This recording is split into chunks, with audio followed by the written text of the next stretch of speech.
Step into a life, find your place. Living the fit life with a smile on your face. Feel the beat rise on this incredible ride.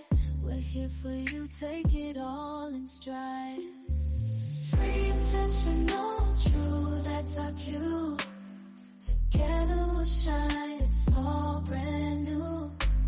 The Full Embrace Podcast, here to break through. Living the fit life, come join the crew. Hello, everybody. Hello. How are you? Welcome to the Full Embrace Podcast. I am so excited again, and as usual, to be with you. And I'm glad that you are sharing some of your time with me. Here on the Full Embrace Podcast, our endeavor is to live a fit life that is free, intentional, and true.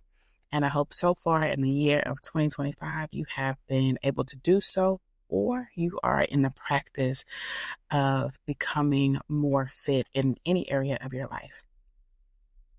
So again, welcome. And I hope today's topic will be helpful, will help to give you some insight and some clarity, because we are talking about stepping into the unknown. Now, we are at the beginning of a new year, and from day to day, we never know what our life will bring us. And we never know the excitement, the new opportunities, and all the brightness of the day.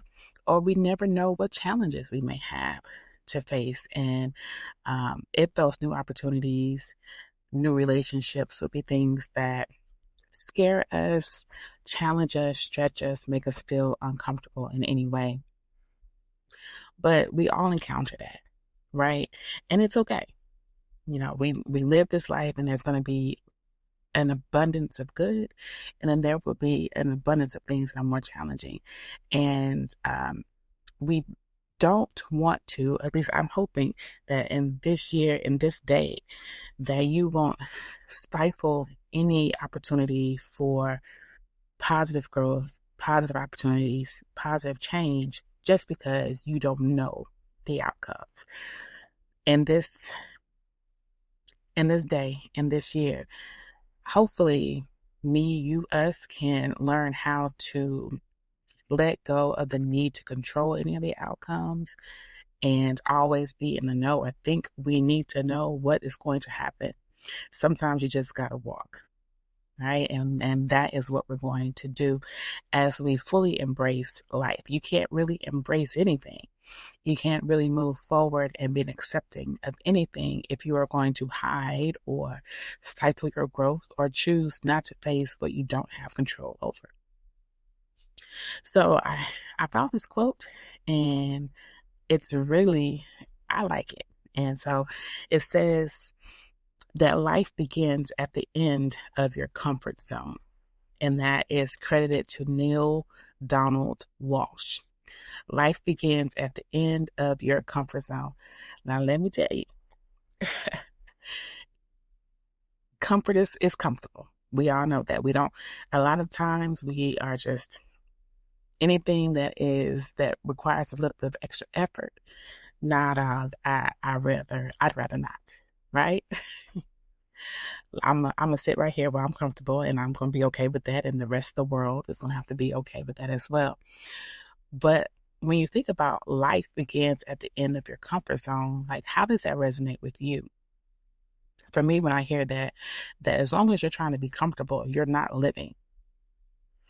As long as you are trying to do what is safe and what you are accustomed to, whatever you think you're really good at, you're not actually going to live your life. You'll continue to exist in the life that you have, but you won't be living it and living in however you define it. But for me, it is the experience of life. It is being able to grow and really be going to the place where you're, happiest and you're your most full self. Okay, so let's talk about that. Let's spend some time with, stepping into the unknown. So there are, some reasons, and as we go through this, I want you to reflect on your own, but there are some general reasons why we avoid uncertainty. And I think one of the things at the top of the list, maybe for some of us, and I'll speak for myself, some of the things at the top of that list is just a fear of failure or rejection.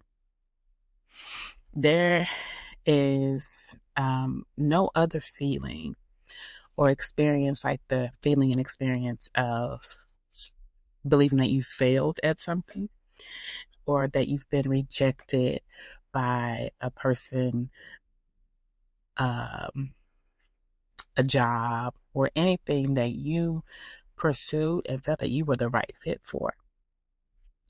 And that can create a pain that is lasting because after so many of perceived failures or rejections, you start to question your own worth. You start to question your own value.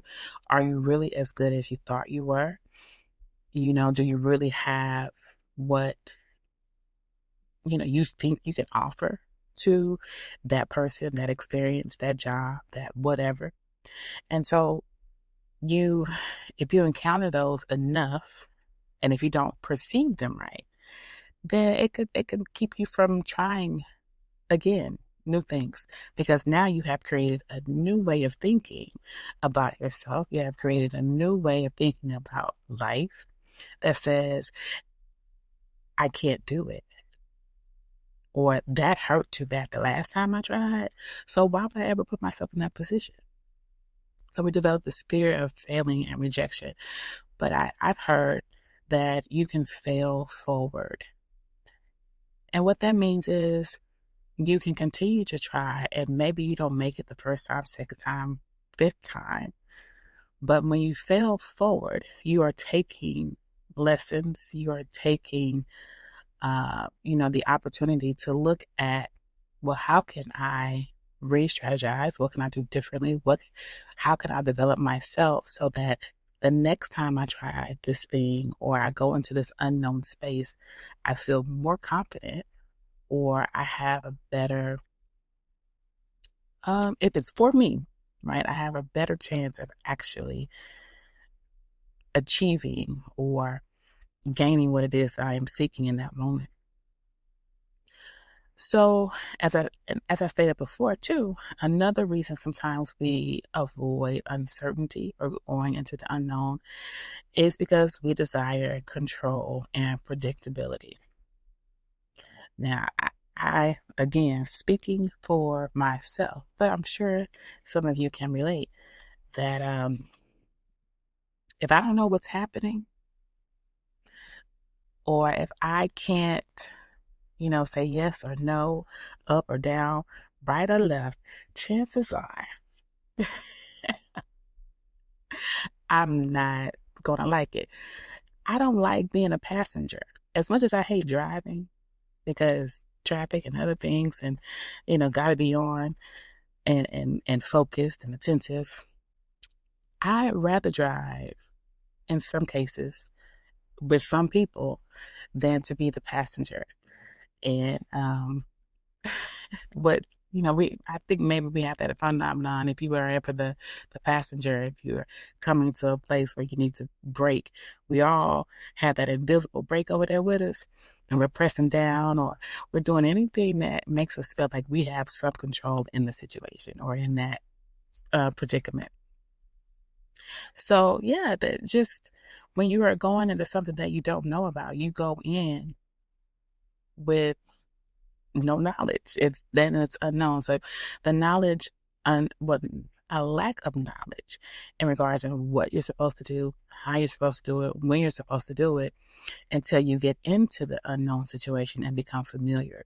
So initially, you feel like you're going in unarmed. You're not necessarily prepared for what is going to happen. But just like I said, if you fail forward sometimes, you are more prepared and more armed than you actually may even give yourself credit for. So it's you need to keep that in mind. Well, what what do I have from my previous experiences that will make me adaptable to this new experience that I don't have any idea about, or I'm not as certain of, or I don't feel as confident in it. And that can help. The influence of past experiences can help, I guess, relieve the need to be in a sense of control, or believe that you need to have control. Having that armor, having that skill, the ability from past experiences to apply to the new and unknown experience for you. I can think about, in my own experience of wanting to be in control and fear of failure and all those things. So I started my counseling practice in 2014, but it was the side job. It was a side chick for a little bit. I would do that like most entrepreneurs do. Sometimes in the beginning, they maybe don't have the luxury of going full-fledged, full-time into their passion project and business. So I still held on to other jobs that I quickly burned out on from the beginning. But it's like, well, this is security for me because I know I'm going to get a check every couple of weeks. I know I'll be able to pay my bills every couple, however often I need to pay my bills, because I have the security of having a job, even though I'm not exactly satisfied and happy. But I'm willing to trade, and that's what happened. I have to trade my happiness and sometimes my peace for a check. And let me just tell you, just on a side note, that is way too expensive. I don't care what size the check is. Your happiness and your peace are so valuable that really there's not a check that anybody can cut that would ever rise up to the value of your happiness and your peace. But anyway, I digress. So with the perceived comfort and security, I would not let go until I started working at this one hospital that shall remain nameless, as I was supposed to be one of the therapists there, but it never quite, the hospital, the organization never quite took off in the time that I was there. We would just show up to work and we're not working. We didn't have any patients at the time. So a lot of our time was just sitting around trying to find something to do, because the hospital itself wasn't even done being built. So we were outside in a trailer and with coworkers, and again trying to find something to do to look like we were working for 12 hour shifts, trying to pretend. Girl, I was so but anyway, but even with that, I still wouldn't let go until I was pushed. I was pushed out, and it wasn't even my choice. And sometimes, in the way that I believe, and I believe in God, and I believe in divine authority, sometimes God will, go ahead and push, like, girl, listen, why are you still here? Why are you not just trusting my plan for you? And so I was finally pushed out due to some organizational things. And at that time, I had nothing but my business. And so I was shaking in my scrubs at the time, like, how am I really going to do all these things? I don't have enough experience. I don't have enough of that. I don't have this. Da, da, da. And so the whole time it was just pretty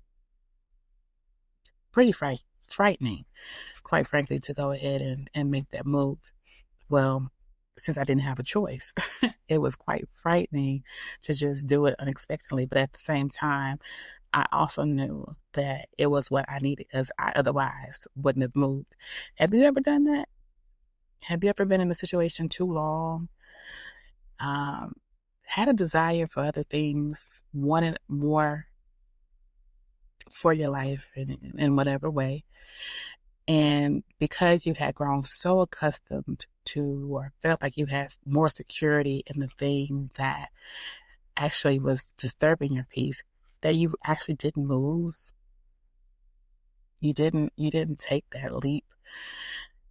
Yeah, that was the thing for me. So I had to quickly learn to trust the process. I had to quickly learn to trust myself. I had to quickly learn to trust in my higher being, um, so that I could do it. I did it. I was nervous, very, very nervous. But what other choice did I have? And sometimes you have to get to that point that you have no other choice but to leap, because leaping gives you life. Staying assuredly gives you death in one way or the other, mentally, emotionally, financially, spiritually, in whatever way that whatever is not for you can, rob you. So get to the point where there is no other choice. I have to be afraid in the doing of the thing that is unknown, just so I can live. So are you ready to transform your life?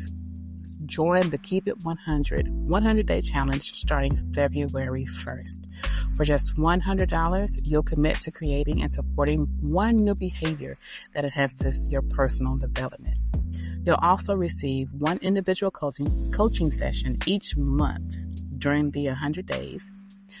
Don't miss out on this life-changing opportunity. Sign up now and take the first step toward your best self. Call 346-248-8348 or email me at info@imanicounseling.com.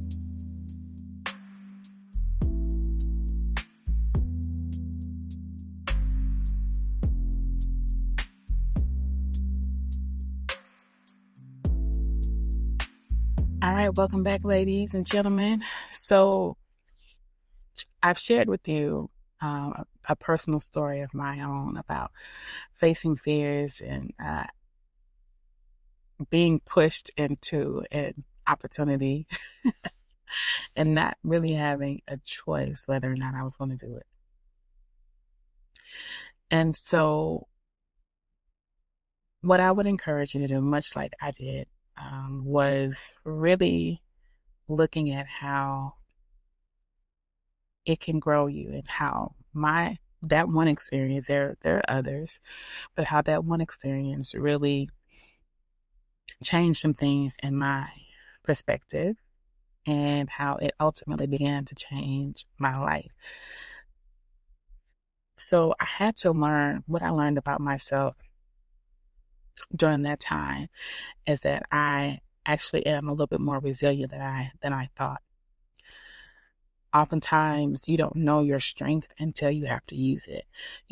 What's that quote that says, you don't know how strong you are until you have no other choice? And so going into something that is scary really can show you some areas where you are strong that you didn't know that you had. So going into the unknown sometimes really makes you highlight what you perceive as weaknesses or deficits in whatever area. How you think, what resources you have or don't have, how you feel about yourself, your self-esteem and stuff like that. So it can really highlight those perceived weaknesses. But what's the most important thing is that when you go ahead, you decide, and then you move into the unknown, it can begin to highlight your strengths or give you some new strengths, develop some things in you that are necessary to just go through this life and really live in it and love in it. Love your experiences. And can begin to just really change the perspective on things, how you relate to yourself, how you relate to others, how you relate to society, the organization, whatever it is that is becoming new to you and is becoming familiar to you. You don't have to have as many limitations on how you see things and how you deal with whatever is difficult or whatever is new. So here's another quote that says, "You can't cross the sea merely by standing and staring at the water." You can't cross the sea merely by standing and staring at the water. So in all of that, essentially the simplest interpretation of that is that you have to get in the water one way or the other. Either you have to become a strong swimmer, or you have to become one who is willing and able to learn a new skill. In this case, maybe building a boat or raft, or whatever that'll get you across. So while you're standing there, it's an opportunity for you to figure out how to get across. So standing there and with no purpose or no movement towards, well, how do I get up to the other side? It's not going to get you across there. So because sometimes you do have to stand still. You do come to a place where, all right, here is this new thing, and I might need to stand still for a little bit until there is some development of whatever. Using this quote, if I need to learn how to build a boat to get across, if I need to learn how to swim to get across, I need to do those things while I'm in this moment so I can get across that water. Because the cave you fear to enter holds the treasure that you seek. It's so interesting how life is set up that way, that the things that we need the most are always hidden in the scariest places or the hardest places to get to. And it's wrapped up in fear, or it creates fear for us. Do you ever think about that? Do you ever consider that when you think about your own life? And some of the hardest things that you've had to go through. And even if you're going through those things right now, if you're in a place that's unfamiliar and unknown to you right now, realizing that what I need is exactly in this space. If I need self-esteem, it's in doing something that requires me to push myself to new limits. It's in the thing that requires me to show up for myself and to be consistent. It's never something that you can go and get off the rack. Like, here it is. I need, I need that self-esteem, or I need relationship skills, or I need new job skills, or whatever it is. Yep, there it is right there. I got it. Boom. It's in the bag. I'm going home with it. It's never that easy. It's never that easy. Everything that we need most in life is always in those scariest, darkest, most unknown and unfamiliar areas. And you have to go in to get it. You have to go in there to get it. So you think about that. Think about that from your own life, where you've had to go into those caves to find the very thing that you needed. How did you decide? Like, were you at a do or die position in your life?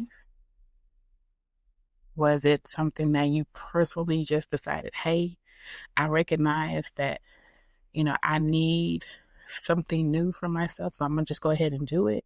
How did you get there? Or if you've not done it, what made you go away?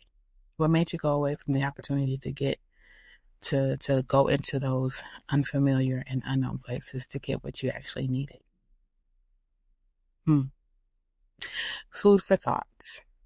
So let's talk about how we actually move, some strategies to move into the unknown or uncomfortable spaces. And most often it is directed in a way that says anything that creates fear. whether it's one that you need, something that you need to avoid, or something that you actually need to go into. Um, it is, can be directive and can stall or push you.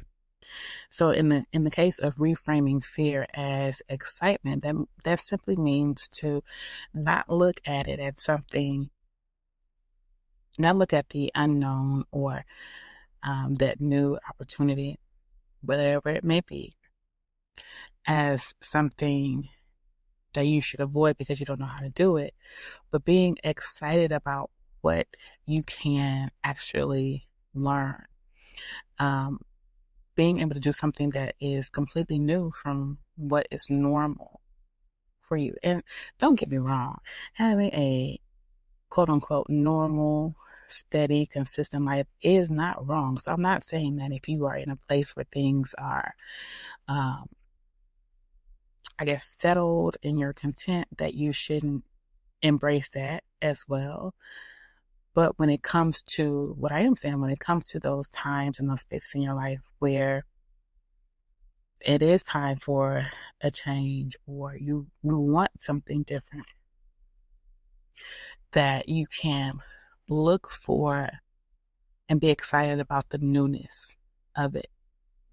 The ability to be, once you do it and it becomes familiar, you can look back on it and say, you know what? I'm really happy I did that. Or, man, I did that. Look at me.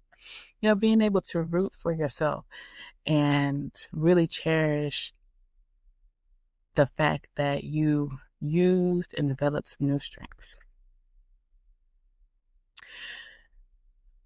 Also, breaking those challenges into smaller, more manageable steps.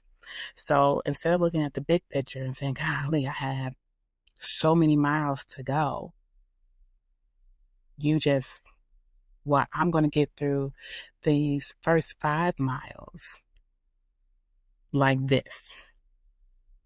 This is what I can do for the first 5 miles. This is all I want to do in the first 5 miles, or whatever. Breaking it down to, bite-sized pieces instead of looking at the whole thing all the time can make it a little less scary or a little less difficult to travel the distance that you'll need to go within that certain situation. I know for me that that's something I really have to focus on and be intentional about, because more often than not, I'm looking at the big picture all the time and it becomes overwhelming. It's like I have so much to do, even to this day. I'm like, I have so much to do, and not just business wise, but personally and in my spiritual life and in my relationships. Like, golly, there are so many things and so many areas that I want changes in that I end up doing nothing because I'm just spinning my wheels. I'm on the hamster wheel thinking about all these different things and not really focusing on and trying to do everything all at one time. Like, that's the worst thing. That is the absolute worst thing, trying to do everything all at once and getting nothing done. And then waking up the next day feeling frustrated because nothing was accomplished, the day before. And then now I have to deal with yesterday's incomplete things and deal with today's tasks and things like that. So just breaking it down is just staying focused on one small thing at a time, and then cheering yourself on as you go. Like, every small step towards that, whatever the goal is, or whatever the unknown is a victory, and you should reward yourself for that. You should remind yourself of that, especially for when you are, maybe you might have a day, a week, a month, a year, where doing and focusing on that change, that growth is not as easy. It may not be as easy to focus on the one thing at a time. So just reminding yourself and keeping yourself encouraged as you go, while you break it into smaller steps, can definitely help you to embrace uncertainty a little bit more. Practice being mindful to stay present and reduce anxiety. So what that means is I am just going to focus on the here and now. I am going to focus on what is right before me, because what is right before me in this minute, this hour, this day is what I can influence. It's what I can actually participate in and maybe not have complete control over, but I can have activity, I can have thinking, I can have doing that will help me in this moment right now, today. I tell people all the time, whether I'm coaching or in therapy, that anxiety happens when you live too far into the future, and depression happens when you live too far in the past. In both of those time zones, both of those spaces and time, you can't do anything about them. Those are two spaces of time that you definitely have no control over. Can't do anything about tomorrow. I mean, you can plan or prepare or, hope for certain things to happen in tomorrow, but until tomorrow shows up, it doesn't even exist. Yesterday does not exist. Maybe the impact of yesterday still exists with you in the present, but it's not even anything that exists anymore. That time, we can never get back. Those experiences, we can never get back. They don't exist anymore. Tomorrow hasn't come. 5 minutes from now doesn't even exist yet because it hasn't come. So if you allow yourself to maintain a focus on what's happening right now and what you can do right now or not do right now, because rest is a part of growth as well. But whatever is required and whatever is accessible to you right now, that is how you can really embrace that uncertainty as well. Don't worry about spaces and time that don't exist for you. Also, seeking support from your trusted friends, mentors, or coaches. No man or woman is an island unto himself. And that is a big one for me. Because if anybody knows me, for the most part, I am a loner. And it is not very often that if I am in a hard spot, that anybody's going to know about it. And that's nothing to brag about. Because when you isolate yourself, or when I've isolated myself with my problems, only, and not sought support, then it just made those problems feel so much bigger and so much more unmanageable. And then I put myself under the pressure of the problems. Now, I'm not saying that I would reach out or should reach out in an effort to have somebody solve the problems for me. But when you have a circle of people, friends, family, mentors, coaches around you, then you can go into collaboration and get some help, whether it's some sound feedback, whether it's like for me, because both of my parents are ministers, I'm gonna get some prayer, or just a distraction, or they may be able to give you a resource, i.e. money. They may be able to give you a resource, i.e. a connection to someone or something that can, aid in whatever it is that you need. But isolating yourself with your problem only makes you focus or increases the focus on the problem. And it makes it so much bigger.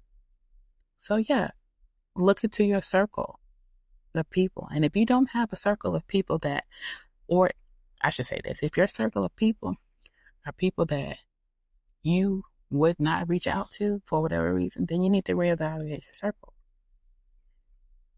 Because what's the point of having people around you who cannot pour into you if you need them or when you need them? A circle is infinite and there's no break in it. It keeps going and it keeps going and it keeps going. Some relationships come and go, they may end, and that's just part of the experience of life in general. But for those who are your trusted people who make up your circle, there is some infinite care and ongoing support, some ongoing love and wisdom can be in the circle, in the right circle of people. So don't choose not to isolate yourself with your problems. And I know that could be hard. For me, my pride got in the way. And so I'm like, here I am. I'm the first person in my family to graduate college. I'm the first person in my family to endeavor and take a chance on herself. And I'm this, and just foolishness. And having the idea that people, well, from a young kid, I felt like I was put on this pedestal, quote unquote, of people who believed, oh, she's so smart, oh, she's so athletic, and things like that. And it built in my mind that I couldn't be my authentic self because I would let people down or I would disappoint them because they would know, oh, I really don't have it all together and I really do need you. I really do value what, you can offer me, and I need help. I ain't got this stuff figured out. So with that, mindset and having that being built in my mind, it made it more difficult. It built some pride that said, I can't ask for help because this is how people see me. And my achievement was everything. But I mean to say that none of that means anything because at the end of the day, I'm just a human trying to do life in the best way that I can. And that's real tea. So that's my assessment of how I sometimes got stuck by myself in my own way. And I was like, girl, get out your way. You don't know how many people really want to be there for you, want to love you in a different way, want to pour into you. Girl, you're missing your blessing. You don't have to even be in this place of stress all the time. So if you don't have community around you, I would implore you to go and get you community, the right community. Surrounding yourself with people who think how you think, who believe how you believe, who move how you move in the most important areas. Nobody's exactly the same. But the most important things to you in your circle of people should be some of the most important things to them as well. Okay. So as you are venturing further and further into the new year, I would encourage you, if you don't do it, to spend some time journaling and reflecting to track your progress and insights. As you reframe your fear, as you break down your challenges, as you practice being mindful, and as you seek support from trusted friends, mentors, and coaches. And if you don't like to write, you can do some video journaling. Record yourself at the end of the day, tracking your progress, talking your thoughts out loud so you can reflect as you go. Come back to that video, 90 days from now, I'm like, wow, this is how I was thinking at the time. This is what I was doing at the time, but now I'm here and I'm excited about that. Sisters, it's time to come together. The I Am My Sister's Keeper Women's Group returns January 27th. This group will be hosted virtually on the last Monday of every month, and this supportive space is just $10 per session. So if you need support and community among other women to help you to continue your endeavors, continue your healing, call 346-248-8348 or email info@imanicounseling.com for more details. You can also register for any of these scheduled sessions on the website www.imanicounseling.com. Let's grow and thrive together. All right, ladies and gentlemen, we are finally at the point where we talk about the benefits real quickly of actually facing your fears and changing your thought patterns when it comes to going into the unknown and unfamiliar. Everything you've ever wanted is on the other side of fear. And that's a quote credited to George Adair. So we've kind of talked and touched on some of these, but if you haven't summed them up, one of the benefits of doing what's scary while you're scared anyway is obviously personal growth and increased confidence. You don't get confidence by thinking you're confident. You don't get confidence by sitting on the couch. You don't get confidence by not doing. Your confidence is in your doing. Because the more you do, the more you practice, the more you learn, the more confident and secure you'll be in doing that particular thing. You get new opportunities and unexpected connections. Do you like new? You need to ask yourself that, if that is something that's important to you. Do you like new opportunities? Do you like to explore what else is out there to give more razzle and a little more dazzle to your existence, to your living? Enhance creativity and problem-solving skills. That goes back to what I was sharing about crossing that water, crossing that unknown. So before getting into the water to get to the other side, building that skill of swimming, for example, or building or learning how to build a boat. So this is the same. You get and you earn enhanced creativity and problem solving skills when you decide, I'm going to go anyway. I'm going to do it anyway. And you build resilience and emotional strength. And I think those are some great benefits of doing it, doing the unknown, challenging yourself, stretching yourself. Those are invaluable things to attain while you go. Because courage is not the absence of fear, but rather the judgment that something else is more important than fear. I'm going to say that one more time for the people in the back, okay? Courage is not the absence of fear, but rather the judgment that something else is more important than fear. I love that. I love that. So what to you is more important than fear? You know, what's on the other side of fear that you need to get, that you want to have for yourself, for your family, for your future, for whatever? So I so humbly thank you all for joining me today. It has been a pleasure just to get on here and talk and share my thoughts and, you know, hopefully pour into you and encourage you in this year, in this day, in this moment to embrace the unknown, you know, not allowing it to keep you stuck in anything.